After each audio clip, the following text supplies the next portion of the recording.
time for RTB 101, where we discuss practical questions to equip you to share your faith more effectively.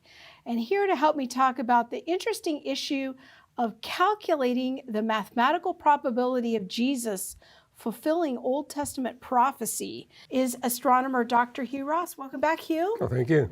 Now, Hugh, the idea of calculating the probability of Jesus fulfilling Old Testament prophecies, that's an intriguing thing. So I know that there's a lot of scriptures in the Old Testament that are fairly specific about what the Jewish Messiah would be like. Can you maybe give us a few examples of those? Well, it tells us he'd be born of a virgin, that he would be morally perfect in everything he did, that he would perform miracles, he'd be wounded for our transgressions, tells us the location in which he would be born, how he would die.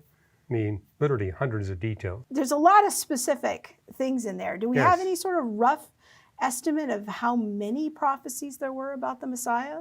Well, several books have indicated that it's north of 300. I saw one that said 323, but Wow. it kind of depends how you count them. Okay. It might be 319, but it's definitely over 300 specific prophecies.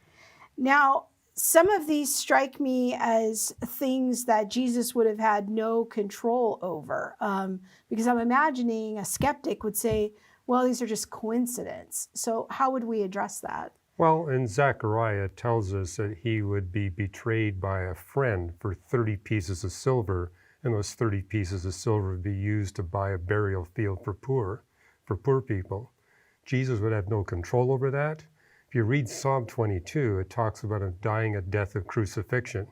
And this was actually put in the Bible 700 years before crucifixion was even invented as a means of execution. Even the words that people would throw at him in mockery when he was dying were there. So again, this would be beyond his control. So I know there's been various people, yourself included, who have tried to calculate these probabilities. What are the odds of Jesus fulfilling 300 plus prophecies?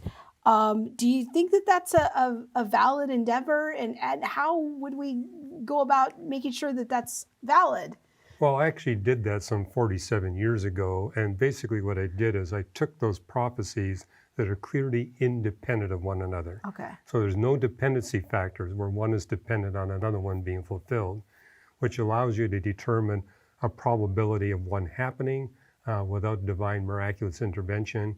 And if you got, say, a dozen of those, you simply multiply the probabilities together and you get a number that says that this is highly unlikely to happen without divine miraculous intervention. It's probably a super astronomical number. Much less than 1 chance in 10 to the 200th power. Oh, wow. Okay, that is a big number. Is this an approach that is popular, or was it once popular and now it's kind of waned? Do you see validity to this approach when engaging a non-Christian? Well, you'll see this in the writings of Christians throughout the centuries. So it's been popular. It was very popular here in America in the 60s and 70s. I think what's caused it to wane is that science apologetics has kind of replaced that to a large degree. I think this is something that could easily come back, but it is a powerful argument, I think, as long as people are actually interested in the question. And often it's skeptics that open the door, where they say, well, you know, maybe he just did it on his own, or they'll talk about Bar Jesus. I get that all the time. Bar Jesus was a false Messiah who attempted to fulfill these prophecies. He only fulfilled 8, and they were the 8 easiest ones to concoct. Jesus fulfilled 109 in his life here on earth, and the ones he fulfilled were way beyond the possibility of his control, and he fulfilled things that were extremely specific, like the price with which he'd be betrayed and how that would be used. So if he's fulfilled 109, does that mean that there's something like 200 that still have yet to be fulfilled in the future? That's correct, Okay. because we look at the Old Testament, it talks about the Messiah coming twice. So the first time he comes to suffer and die for our sins, the second time he comes to conquer and set up his eternal reign. And, you know, I run into a lot of Jews that say, well, he didn't fulfill all the Old Testament prophecies. Well, I mean, he's God. He can come more than one time. And so the very fact that he fulfilled over 100 in his first coming, I think is more than adequate evidence that he actually is the Messiah.